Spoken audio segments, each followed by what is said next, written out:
It's Saturday the 9th of April and Dunfermline High Street is bustling with shoppers. There's a lot going on in town today and the Radio West Fife street team are out and about to catch the action. Street performers are always a huge attraction in the town centre and busker Nick Shane played us one of his own creations. He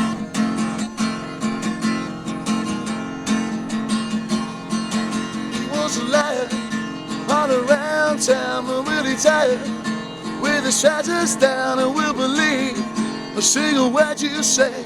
Your knees start shaking with your back to the wall. It's too heavy for me. He waits alone until the timing is right. He feels at home until the bunch of light. He always said that he's falling for you. The bed stops shaking and he's done it to you. You've been too heavy too.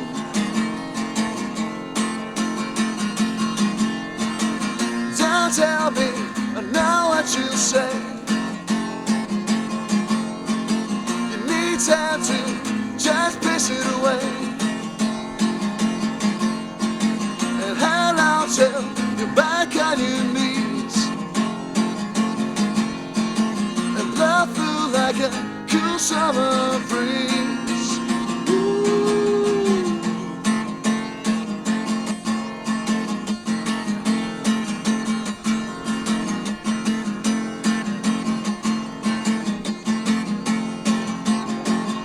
A liar all around town, we're really tired with the shutters down and we'll believe a single word you say. The bed stops shaking and he's done it to you. You'll be too heavy too. Don't tell me, I know what you'll say. You need time to just take it away. Till you're back on your knees and love through like a cool summer breeze. Ooh.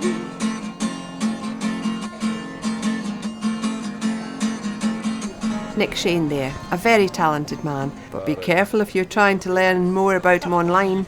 He's not the dating guru who thinks he can attract the ladies at every turn. Radio West Fife.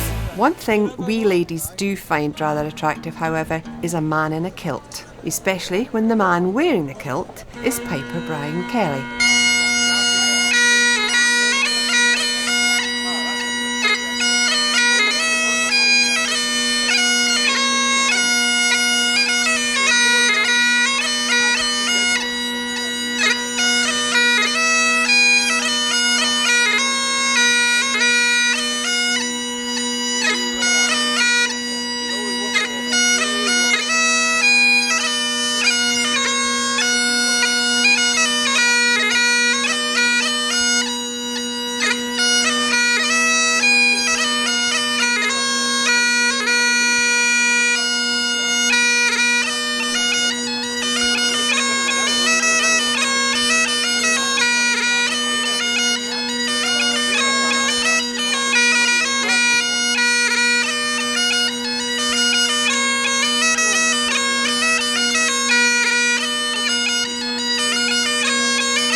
local piper Brian Kelly. As it's the second Saturday in the month, the Fife Farmers Market's in full swing down by the Glen Gates. Matthew caught up with organiser Barbara Wardlaw. We're in Dunfermline High Street today, and it's been fairly busy today at the Fife Farmers Market, and I'm standing here with Barbara Wardlaw, who is the coordinator for the Fife Farmers Market. Good morning, yes, and it's a lovely sunny day. We are here every second Saturday of the month, and we've got a variety of stall holders who come along, who home produce their own goods and come along here and try and sell them, obviously, to our customers. We have a huge amount of customers who come on a regular basis, but we're always trying to entice more to come along. We've got one or two new stall holders coming up in the next month or two with the new season vegetables and fruits that come along. Each month there's always something new, so we recommend everybody comes and has a look and tries to support all our local producers. So just tell us your own contribution to make these local businesses come here to the Fife Farmers Market. Well, obviously the Fife Farmers Markets, it's run as a business, but anything that we're making out of this is going back into helping the stall holders get the best sites in the towns. Is one of the things that we're really fighting for at the moment. Here in Dunfermline, we're very privileged that we're right on the edge of the town, but we put a lot of effort, we do a lot of marketing, we're trying to get more customers to come along, we're trying to improve our facilities so that the customers can come into a safe environment. So it's an ongoing, and obviously the stall holders, they're trying to make a living, and we're trying to help them in this recession too, to make sure that they're still able to produce the quality of things that they're bringing, which is hard in these times. And seeing the variety of stands that we've seen a lot of stands of a lot of the farmers' products here. So this is a really good advert for local business here in Fife. Oh, totally, yes. I'm actually married to a farmer as well, so we're all struggling to, like everybody else, to keep our heads above water. The legislations that come in these days do put a lot of restrictions on what people are trying to do, but actually we are winning through. But that's because we're all together, we keep together, and we sort of try and make sure that we're producing what the customers are asking for. That's the bottom line. They want to know where their food's coming from, and we can actually deliver that. How's the Fife Farmers Market been today in terms of activity? Quite steady. We're in the Easter holiday fortnight at the moment. Schools are on holiday, and I think there's one or two people obviously on holiday somewhere else. But we're here. We're not going to go away. We're going to keep coming back, keep telling people about who we are, what we do, and hopefully they'll keep coming and support us. And what are the ranges of stalls that people could come and visit? What particular products are on sale? An enormous amount, actually. We've all the meat producers, and game. We've obviously got vegetable growers, but we have other things in that we have a great selection of home baking, jams and preserves and condiments. We also have one or two people who do things like crafts, another person who comes along who does wood carving. And some of these people you won't actually realise unless you get chatting to the stall holders is that they're actually supplying out with the farmers' markets. They're supplying local bed and breakfasts, they're supplying local shops. So they've got recognisable produce on their stall which people might see elsewhere. So, that's good for us too. There's a lot of surprises at the farmers' market because I assumed it was just a farmers' food market. Obviously, we've got sort of guidelines for farmers' market, and yes, that is mainly the food industry. But we're supporting our local craftspeople in the community as well. It's all about what's happening in the world, trying to look after our products, just to bring the variety to the market. There is a certain amount of sort of a little bit of craft. We don't want to be. We're not wanting to be a craft market. There's other markets in the area. There's these continental markets that come into town as well. They have their own customers. We are based round farming, and we try and keep that to as near as we can, but we know the customers want to see other things there, so we do bring in the craft on occasions. How can people find out more about the Fife Farmers Market? If you go to our website, fifefarmersmarket.co.uk, all the current information of the markets, where they are, when they're on. We have them running in Cooper, we have one in St Andrews, and we have one in Kirkcaldy. Every Saturday there's a Fife Farmers Market going on somewhere in the area. Information's up on the website. Obviously local posters and local shopkeepers, they're great supporters of the farmers markets. We obviously appreciate their help as well, and they often send their customers along to us, which we encourage. At website again, fifefarmersmarket.co.uk. One thing you can be sure of is that Dunfermline is steeped in some fascinating history. What better way to find out all about it than a visit to the Maygates Abbot House? Abbot House was a building that was used and belonged to the Carnegie Trust. And in 1964 it was handed over to the Dunfermline Heritage Trust, whereupon they stripped the whole house down and rebuilt it in the style of a heritage centre, which represents eras going right back to the 1000s. We all remember William the Conqueror, 1066.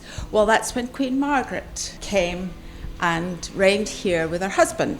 She also was credited with bringing the Roman Catholic faith to Scotland, as opposed to the Irish Catholics. So her son David built the abbey, and it is roughly on the same designs as Durham Cathedral. The nave is in the same attitude. Now, if you could see the colours in this room, they are very bright, oranges, yellows and blacks. And when you come in here, you think, wow, this is the most brightly coloured place. Why aren't our churches nowadays like this? And that's due to the Reformation. In the 1520s, the Reformation came and decided that all this decoration just wasn't on at all. So they chipped it all off. I think it must have been quite hard work, really, for all these people. But the colours can still be seen in some of the abbeys down south. Now, Queen Margaret was a very pious lady. Her husband, King Malcolm, had her a little cave built behind Abbot House, and it still is there today to go and visit. When she died, Queen Margaret died in the same year as her husband. She was buried in the little church that they built, but her son David built the abbey to remember her. Eventually she was made a saint. Now we think about King Robert the Bruce, Scotland's hero. We all know what happened. He drove the English out at the Battle of Bannockburn, and he is remembered as driving the English out. But William Wallace, Braveheart hero, started the whole process of driving the English out. He was the rebel, in fact, that started the whole action. And then it was King Robert who actually finished off the English. And since then, we have been independent until King James VI of Scotland in 1603 went down to England and became King of Scotland and England. Nowadays, of course, the SNP are trying to get back an independence for us. Caroline Cameron is one of the guides at the Heritage Centre, and with such limited time could only talk us through the Queen Margaret room. You can take your time to explore the entire building any day of the week. To find out more, check out abbothouse.co.uk. This time round, the street team were David Fortune, Matthew Hanson and Peter Little. My name's Doreen Murray, thanks for listening, and we'll be out and about again soon. On Channel 1 for the Queen Margaret Hospital, Radio West Fife. In your community, Gary Peaty, Barclay Mack, David Fortune, Matthew Hanson, Rick Bell, Brian, Ian and Hez. On Channel 1, your number one. Radio West Fife.